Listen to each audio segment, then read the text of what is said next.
Bonjour et bienvenue sur le podcast de l'association Zero Waste Toulouse, le podcast où on discute de zéro déchet, zéro gaspillage et d'écologie. Je suis Chris et aujourd'hui, pour m'accompagner, je suis avec Claire. Bonjour Claire. Bonjour. Alors aujourd'hui, c'est le podcast de Noël, c'est le podcast de décembre. Alors est-ce que tu peux nous dire deux mots sur ton blog, le blog C'est l'air du temps? Oui, alors du coup, voilà, donc je suis Claire, j'ai cofondé le blog C'est l'air du temps avec ma sœur Camille.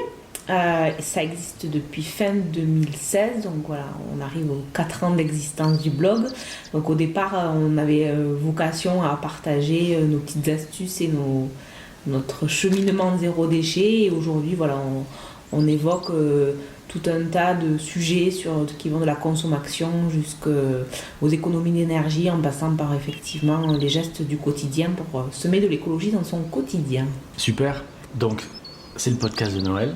Tu as fait un article assez intéressant sur 50 idées de cadeaux pour Noël, pour un Noël zéro déchet, éthique et engagé. Est-ce que tu peux imagine quelqu'un comme moi qui n'a absolument rien fait des cadeaux de Noël encore. Est-ce que tu peux m'aider à faire ma petite liste de cadeaux? Imaginons mon père, ma mère, ma copine, mes neveux. Est-ce que tu peux dans cette liste, parce qu'il y a 50 idées, on ne va pas toutes les faire, mais voilà, est-ce que tu peux piocher pour m'aider à faire toute ma liste de cadeaux, s'il te plaît? Bon, alors déjà, l'article est en ligne depuis mi-novembre. Justement parce que quand on est zéro déchet et qu'on essaye de s'engager un petit peu sur des cadeaux qui ont de la valeur, on essaye de s'y prendre un petit peu à l'avant. Donc c'était vraiment l'objectif cette année d'avoir quelque chose pour anticiper. Donc pour le papa, c'est ça en premier. Ouais. Alors on a une catégorie homme-femme. Donc j'ai envie de dire, ça dépend un petit peu, mais peut-être du vin en biodynamie peut-être, ou un cours de cuisine végétale, ça dépend s'il aime cuisiner peut-être. Oui. Non, oui, il aime cuisiner. Voilà. Ouais. Il y avait qui? Il y avait maman après derrière? Ouais. Non. Alors c'est peut-être un petit peu stéréotypé, mais c'est vrai que les mamans en général aiment bien faire des belles tables à Noël ou des choses comme ça, donc on pourrait peut-être lui offrir des... Attends. Déjà, je reviens sur le premier cadeau. Est-ce que tu as une idée des prix? D'une bouteille de vin? Ouais. Tu me dis un vin en biodynamique. Alors ça dépend, hein, parce qu'il y a un petit peu tout. Alors on indique plusieurs sources, on va dire, et plusieurs endroits où chercher. Par exemple, on peut aller voir sur Culinaris, qui est un site internet, mais on conseille effectivement aussi un domaine qu'on connaît qui s'appelle Combriac, qui est un domaine dans le Périgord. Alors de mémoire, on a des bouteilles qui sont autour d'une dizaine d'euros jusqu'à peut-être une quinzaine d'euros, Okay. Enfin entre 10 et 20 quoi. Okay. Voilà. Parce que là tu m'as dit commander en ligne, là c'est un peu tard. Et oui, c'est pour ça qu'on avait mis... Okay. Voilà. Okay. Quoique, alors après, bien évidemment, et d'autant plus en cette période-là, il faut bien entendu essayer de privilégier les commerçants locaux au maximum. Il y a Place des Carmes, notamment, pour les Toulousains, un caviste qui s'appelle L'Envie et qui a une sélection de vins en biodynamie quasiment à 90%.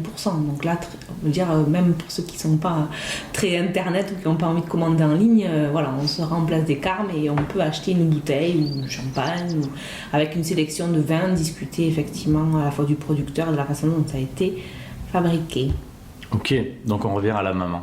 Alors maman, effectivement, bon là on est quoi? On est le 14 décembre, effectivement. Bon, je pense à des serviettes brodées, parce que voilà, ça pourrait être sympa, surtout dans les familles nombreuses. On a offert ça à nos parents l'année dernière, d'avoir une petite serviette à chacun. Mais bon, je pense que même des soins de la peau, avec une marque ariégeoise avec laquelle on travaille qui s'appelle Les Inspirés, ça peut être chouette d'offrir une routine de peau. Là, je pense qu'en 5 jours, ça peut arriver. Voilà, pour Ok. maman. La copine. Ça dépend ce qu'elle aime. Un petit bijou fait toujours plaisir. Alors, dans l'idée, c'était vraiment d'avoir une liste de cadeaux qui soit donc à la fois, on va dire zéro déchet. Donc, en fait, le premier chapitre de l'article, c'est vraiment 10 idées de fait maison. Mais il y a aussi du local. Donc, ça peut être un bijou, par exemple, avec des créatrices toulousaines comme Atelier Jeannette ou Mulobé. Donc ça, c'est tout à fait complètement envisageable de les retrouver dans des boutiques locales ou de prendre contact avec elles pour les récupérer. Donc un petit bijou, ça fait toujours plaisir. Et après, on peut avoir peut-être besoin d'un sac aussi. Donc On a le duo Ballot qui fabrique des sacs Made in Toulouse aussi, donc ça peut être l'occasion. Voilà. D'accord. Pour mes petits-neveux. Ah, on a une section enfants. Voilà. Alors les enfants, c'est toujours un peu délicat parce qu'il y a souvent des listes. Alors ça dépend comment les listes ont été faites, à partir de catalogues ou au contraire écrites à la main ou alors flou artistique total et là on peut improviser. Mais ça dépend un petit peu de ce qu'on a envie de partager avec eux. Ça peut être à la fois... J'imagine même une question d'âge, tout simplement. Une question d'âge déjà, effectivement. Donc ça peut être... Alors on a mis à la fois des livres, on a mis à la fois des méditations personnalisées, mais ça peut être aussi... on sait que les enfants passent un petit peu de temps sur les écrans avec des dessins animés, mais bon, on n'a peut-être pas forcément envie de leur laisser voir tout et n'importe quoi. Donc on a notamment, par exemple, un abonnement à une plateforme spécialement dédiée pour les enfants avec une sélection de films, d'auteurs, etc. Donc ça peut être ça. Et après les livres. La plateforme Benchy, que je ne connaissais pas. Oui. Ah, j'étais vachement étonné, quoi. Ouais. Avec Ernest et Célestine, voilà, qui est vraiment le livre de mon enfance. Hein. C'est un peu, entre guillemets, après le streaming reste du streaming, on est bien d'accord, et que ce n'est pas sans conséquences, effectivement, de pollution numérique, mais bon, à choisir entre, effectivement, une grande plateforme avec un N qu'on ne nommera pas et une sélection où il y a des gens qui sont cinéphiles, qui ont fait des sélections spéciales pour les enfants, je pense que c'est assez intéressant. T'as une idée du prix de l'abonnement à Benchy ? Honnêtement, je ne me souviens plus, je te dirais peut-être entre 15 et 20 euros peut-être par mois. Mais je pense qu'ils se sont alignés avec les grands du streaming, de la vidéo en ligne en fait. Et après, j'ai envie de dire pour tous les âges, les livres, ça reste quand même un support assez chouette pour sensibiliser à toutes sortes de sujets en fait, que ce soit l'écologie. Et là tu recommandes du coup Recycle Livre ? Voilà. Et du coup, moi j'ai fait une petite commande. Ouais. Elle devrait arriver, je sais pas, demain, après-demain. Livraison gratuite. Oui, et que tu récupères. Ah, ben non, là chez moi. Ah, chez toi. Ouais, donc c'est plutôt cool. Ouais. Donc c'est Non, c'est chouette. Et puis voilà, encore une fois, c'est dire oui à l'occasion sans passer par effectivement les. Non, mais surtout pour un livre. Surtout pour un livre. Enfin, la valeur d'un livre, elle va pas vraiment diminuer. Non, c'est ça. Ouais. Alors il y a les livres d'occasion, mais effectivement, ça peut être aussi l'occasion de soutenir les libraires locaux quand on a envie d'offrir un joli album qui n'existe pas forcément d'occasion. Même choisir un livre pour enfants avec des jolis sujets sur effectivement l'écologie ou sur le féminisme ou sur l'engagement. Voilà, ça peut être l'occasion d'aller faire un petit tour en librairie. Et on a des chouettes librairies indépendantes à Toulouse, donc c'est chouette d'en profiter. Ah, je scrolle, mais je vois pas la PS5 là. Oui, non. Elle y est pas. C'est pour ça qu'effectivement, on risque de faire des déçus par rapport aux listes traditionnelles. Okay. Mais après, pour les enfants, il y a toujours la question du cadeau d'occasion. Bon, pour les adultes aussi, mais pour les enfants, ça se pose beaucoup parce qu'effectivement, les plateformes type Le Bon Coin ou même Vinted sont devenues des supermarchés en fait de cadeaux. On trouve personnellement, moi j'ai trouvé les rollers de ma fille qui sont encore en vente en ligne dans un grand magasin de sport et je les ai eus à moins de la moitié du prix quoi. Et ils sont neufs. Ouais. Après alors il y a un tout petit peu différent que l'occasion, c'est la reconditionnée sur Black Market. Oui, pour le numérique surtout en fait. Ouais, voilà, exactement. Ouais. Alors c'est un petit peu différent. Ce sont des produits d'occasion, mais qui sont reconditionnés, donc qui ont été vérifiés, entre guillemets, et où il y a une garantie. Oui, c'est ça. Donc il y a vraiment... C'est vraiment le réflexe à avoir quand on a envie d'offrir effectivement du numérique, de l'électroménager même, parce qu'ils vendent petits électroménagers. Alors pour faire livrer une machine à laver, c'est un peu plus compliqué, mais je suis pas sûre qu'on offre ça à Noël. Mais voilà, pour effectivement peut-être une tablette, ou si c'est vraiment la demande et qu'il y a un besoin, il faut bien évidemment penser au reconditionné. Et alors, un truc que j'ai trouvé super, c'est le kit à cookies. Ça, c'est un inconditionnel. Ah, mais je l'ai pas testé. Moi, je vais le... Alors, ma mère n'écoute pas. Donc, je vais faire ça. Ouais.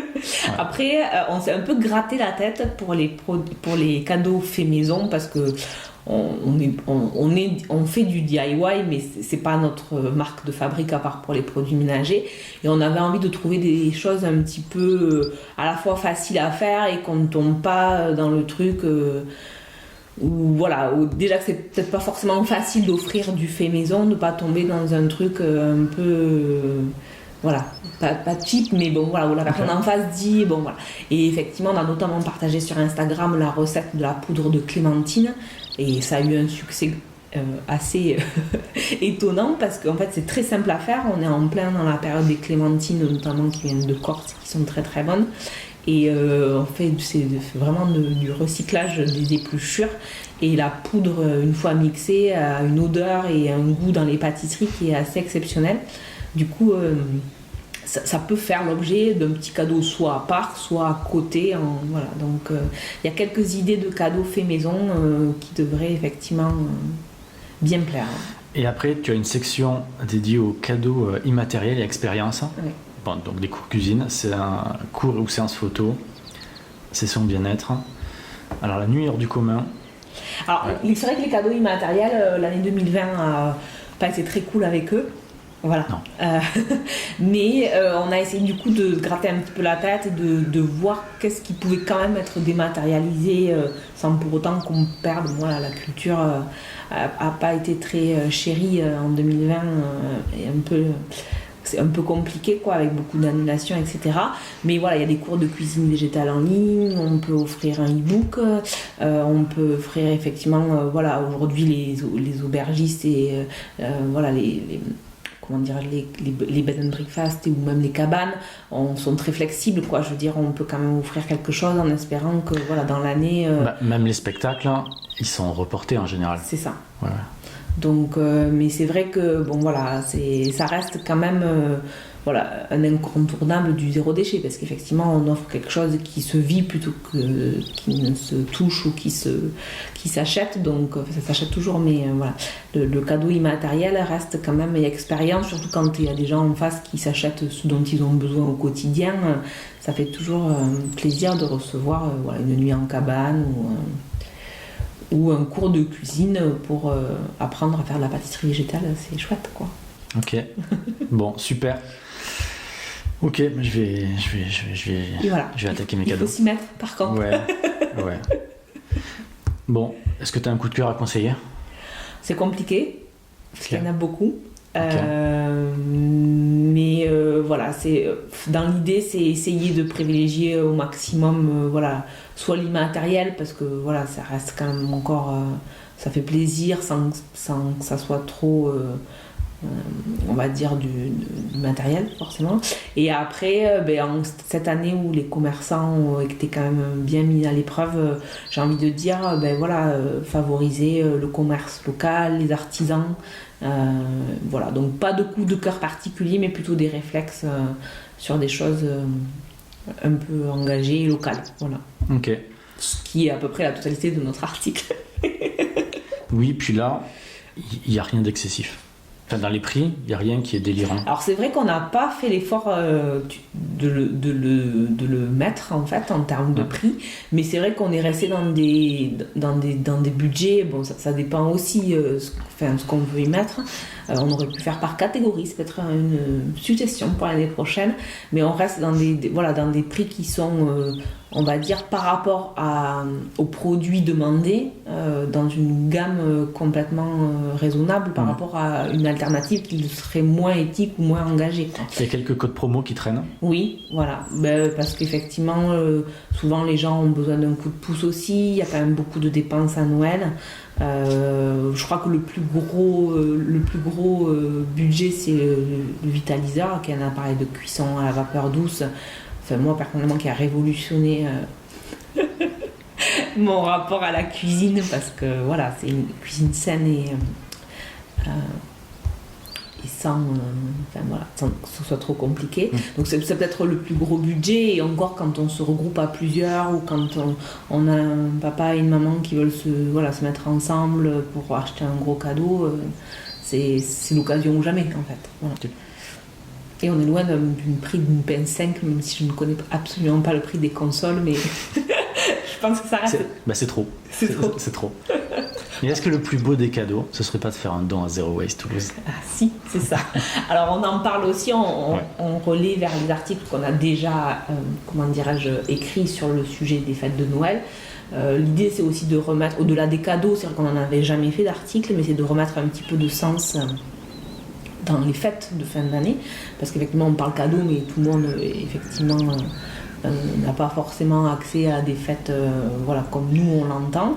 Donc on a notamment d'autres articles qui parlent effectivement de fêtes solidaires, donc en essayant de penser à la fois à ceux qui ont moins de chance que nous, mais aussi en soutenant des associations qui œuvrent au quotidien pour effectivement les valeurs qu'on défend, donc dont Zero Waste et de tas d'autres chouettes associations qui font tout un tas de choses qui sont chouettes. Ok. Bon, ben merci Claire. Avec plaisir. Je te souhaite de bonnes fêtes. Oui, mais écoute, maintenant il faut filer, faire des cadeaux. Et à l'an prochain. À l'année prochaine.